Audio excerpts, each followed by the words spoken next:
मेरे प्रिय छात्रों, मेरा नाम M.K. अंजनामूर्ति है। मैं पिछली कक्षा में 9वीं कक्षा के छात्रों के लिए चेरापूंजी से आया हूँ पाठ के बारे में समझा रहा था। चेरापूंजी से आया हूँ पाठ के बारे में समझा रहा था। इस पाठ के लेखक प्रदीप पंत के बारे में भी हम जान कर चुके थे। छात्रों, आज हम पाठ के बारे में जान करेंगे। इस पाठ में हम आज के पाठ में हम चेरापूंजी कहाँ है, चेरापूंजी को देखने के लिए लेखक किसके साथ गए थे आदि विषयों के बारे में हम जान करेंगे। इस पाठ के आशय है कि यात्रा से प्रादेशिक ज्ञान प्राप्त होता है। यात्रा से हम विविध प्रदेश, विविध राज्य, विविध देशों की यात्रा करने से हमें प्रादेशिक ज्ञान बढ़ता है। हमारा प्रादेशिक ज्ञान बढ़ता है। हम जिन प्रदेशों के बारे में प्रदेशों की यात्रा करते हैं, उन प्रदेशों के बारे में जानकारी, हमारी जानकारी बढ़ता है। उदाहरण के लिए हम आगरा जाते हैं। आगरा में ताजमहल देखे तो ताजमहल के बारे में पूर्ण खबर हम प्राप्त कर सकते हैं। इस तरह यात्रा से हमारा प्रादेशिक ज्ञान बढ़ता है। वहां के लोगों के रहन सहन, प्राकृतिक दृश्यों का सौंदर्य आदि का प्रत्यक्ष अनुभव मिलता है। हम जिन प्रदेशों की यात्रा करते हैं, वहाँ के लोगों के रहन सहन, आचार विचार, संप्रदाय, वेशभूषा, खाना और उन प्रदेशों के प्राकृतिक दृश्यों की सौंदर्य आदि का प्रत्यक्ष अनुभव हमें मिलता है। ವಿದ್ಯಾರ್ಥಿಗಳೇ, ನಾವು ಈ ದಿನ ಚೇರಾಪುಂಜಿ ಸೆ ಆಯಾ ಹೂಂ ಪಾಠದ ಬಗ್ಗೆ ತಿಳಿಯೋಣ। ಈ ಪಾಠದ ಲೇಖಕರಾದಂತಹ ಪ್ರದೀಪ್ ಪಂತ್ರವರ ಬಗ್ಗೆ ನಾವು ಇಂದಿನ ತರಗತಿಯಲ್ಲಿ ತಿಳ್ಕೊಂಡಿದ್ವಿ। ಇವತ್ತಿನ ದಿನದಲ್ಲಿ ನಾವು ಪಾಠದ ಬಗ್ಗೆ ತಿಳಿಯೋಣ। ಚೇರಾಪುಂಜಿ ಎಲ್ಲಿದೆ, ಲೇಖಕರು ಯಾರ ಜೊತೆಯಲ್ಲಿ ಈ ಒಂದು ಪ್ರದೇಶವನ್ನು ನೋಡೋದಕ್ಕೆ ಹೋದರು, ಅದು ಹೇಗಿದೆ ಮುಂತಾದ ವಿಷಯಗಳ ಬಗ್ಗೆ ನಾವು ತಿಳಿಯೋಣ। ಮೊದಲನೇದಾಗಿ ಈ ಪಾಠದ ಆಶಯದ ಬಗ್ಗೆ ತಿಳಿಯೋದಾದರೆ, ನಾವು ಪ್ರವಾಸ ಮಾಡೋದರಿಂದ ನಮಗೆ ವಿವಿಧ ಪ್ರದೇಶಗಳ ಜ್ಞಾನ ಹೆಚ್ಚಾಗುತ್ತೆ। ಉದಾಹರಣೆಗೆ ನಾವು ಆಗ್ರಾಕ್ಕೆ ಹೋದರೆ ಅಲ್ಲಿ ತಾಜ್ ಮಹಲ್ ಬಗ್ಗೆ ಪೂರ್ಣ ವಿವರಣೆಯನ್ನು ನಾವು ತಿಳ್ಕೊತೀವಿ।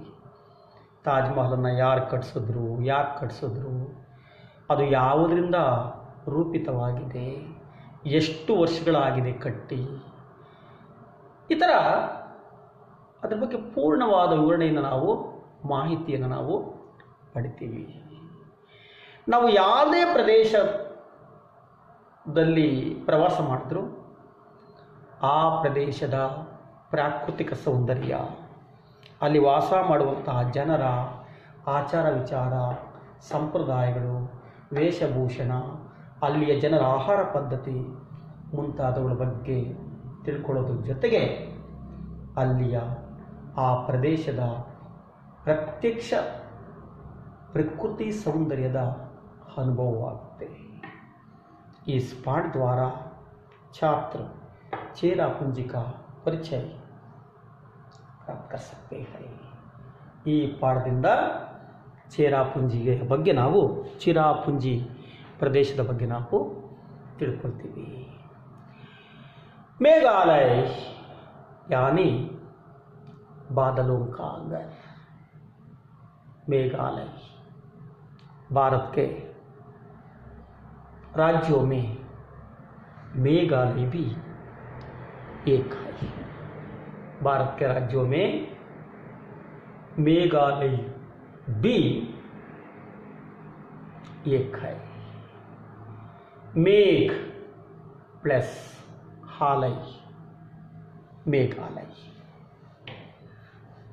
मेघ का मतलब क्या है? बादल, बादलों का हालय, बादलों का हालय. मेघालय का अर्थ है बादलों का घर.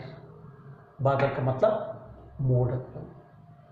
ಅಂದರೆ ನಾವು ಭಾರತದ ಒಂದು ರಾಜ್ಯ, ಭಾರತೀಯದ ರಾಜ್ಯಗಳಲ್ಲಿ ಒಂದು ರಾಜ್ಯ ಮೇಘಾಲಯ.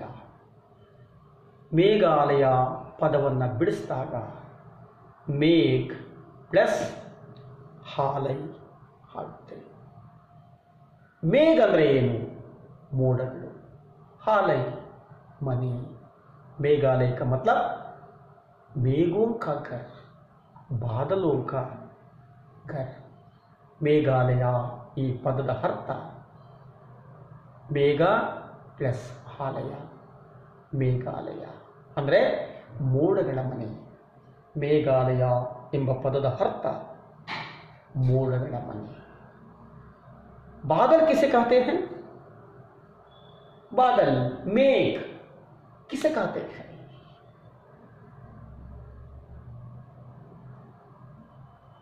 गर्मी की दिनों में, गर्मी के दिनों में समुद्र का पानी भाप होकर ऊपर उठता है. उन्हीं से बादल बनते हैं. ಬೇಸಿಗೆಯ ಕಾಲದಲ್ಲಿ ಸೂರ್ಯನ ಬಿಸಿಗೆ ಸಮುದ್ರದ ನೀರು ಆವಿಯಾಗಿ ಮೇಲಕ್ಕೆ ಹೋಗಿ ಮೋಡಗಳಾಗುತ್ತೆ. ಆ ಮೋಡಗಳು ಮೇಘಾಲಯದಲ್ಲಿ ಜಾಸ್ತಿ. ಒಂದು बादलों से वर्षा बरसता है, वर्षा बरसता है. ಆ ಮೋಡಗಳಿಂದಲೇ ಮಳೆ ಸುರಿಯುತ್ತೆ. ಈ ರೀತಿ ಭಾರತದ ರಾಜ್ಯಗಳಲ್ಲಿ ಮೇಘಾಲಯ ರಾಜ್ಯವು ಸಹ ಒಂದು. ಮೇಘಾಲಯ ಅಂದರೆ ಮೇ ಪ್ಲಸ್ ಆಲಯ, ಮೋಡಗಳ ಮನೆ ಅಂತ ಅರ್ಥ. और मेघालय की राजधानी कौन सा है? शिलांग है. मेघालय की राजधानी शिलांग है. कर्नाटक की राजधानी बेंगलुरु जिस तरह है, उसी तरह मेघालय की राजधानी शिलांग है. शिलांग किस तरह प्रदेश है? एक हरा भरा पर्वतीय नगर जहाँ हर वक्त बादल उमड़ते घुमड़ते रहते हैं. इस तरह मेघालय की राजधानी शिलांग है। यहाँ इस शिलांग में, मेघालय में हरा भरा पर्वतीय नगर है। हरा भरा पर्वतीय नगर है जहाँ हर वक्त, हर समय बादल उमड़ते घुमड़ते रहते हैं। उमड़ना, घुमड़ का मतलब चारों ओर गिरना, चारों ओर गिरना। उमड़ना, घुमड़ना का मतलब चारों ओर गिरना, चारों ओर गिरना। ಅಂದ್ರೆ ಈ ಮೇಘಾಲಯದ ರಾಜಧಾನಿ ಶಿಲಾಂಗ್. ಇಲ್ಲಿ ಈ ಒಂದು ಮೇಘಾಲಯ ಯಾವ ರೀತಿ ಆಗಿದೆ ಅಂದರೆ ಹಚ್ಚ ಹಸುರಾದಂತಹ ಪರ್ವತೀಯ ನಗರಗಳಿಂದ ಈ ಮೇಘಾಲಯದ ರಾಜಧಾನಿ ಶಿಲಾಂಗ್ ಆವೃತಗೊಂಡಿವೆ. ಇಲ್ಲಿ ಯಾವಾಗಲೂ ಮೋಡಗಳು ಸುತ್ತುವರ್ಕೊಂಡಿರ್ತವೆ. ಯಾವಾಗಲೂ 4 ಕಡೆ ಮೋಡಗಳು ಸುತ್ತುವರ್ಕೊಂಡು ಮೋಡಗಳು ಆವೃತವಾಗಿರ್ತವೆ. ಯಾವಾಗಲೂ ಮೋಡಗಳಿಂದ ಆವೃತವಾದಂತಹ ಒಂದು ವಾತಾವರಣ ಈ ಶಿಲಾಂಗ್ನಲ್ಲಿ ಇರುತ್ತೆ. इतना बड़ा स्वच्छ सुंदर पर्वतीय नगर उत्तर भारत में कहीं नहीं है. इस तरह मेघालय जैसे बड़ा नगर, मेघालय जैसे स्वच्छ नगर, मेघालय जैसे सुंदर पर्वतीय नगर उत्तर भारत में और कहीं नहीं है. उतना सुंदर, उतना स्वच्छ, उतना पर्वतीय नगर, उतना बड़ा नगर ಶಿಲಾಂಗ್ है. ಬಹುಶಃ ಇಲ್ಲಿ ಯಾವಾಗಲೂ ಮೋಡಗಳು ಸುತ್ತುವರ್ಕೊಂಡಿರ್ತವೆ.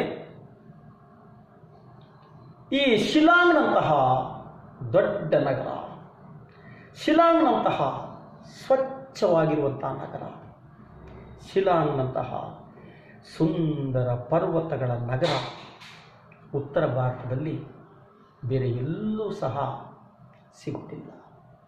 ಅಷ್ಟೊಂದು ಸುಂದರವಾಗಿ ಪರ್ವತಗಳಿಂದ ಕೂಡಿದ ಸ್ವಚ್ಛವಾಗಿರುವ ದೊಡ್ಡ ನಗರ ಈ ಶಿಲಾಂಗ್ ಆಗಿದೆ. ಶಿಲಾಂಗ್ ಮೇಘಾಲಯದ ರಾಜಧಾನಿ ಆಗಿದೆ. ऐसा हरी तिमा भी शायद ही कहीं देखने को मिले. ऐसा हरी तिमी, ऐसा हरियाली से भरा हुआ नगर और कहीं देखने को ना मिलता है. ಬಹುಶಃ ಇಷ್ಟೊಂದು ಹಚ್ಚ ಹಸುರಾಗಿರುವಂತಹ ನಗರ ಬೇರೆ ಎಲ್ಲೂ ನೋಡೋದಕ್ಕೆ ಸಿಗೋದಿಲ್ಲ. इस तरह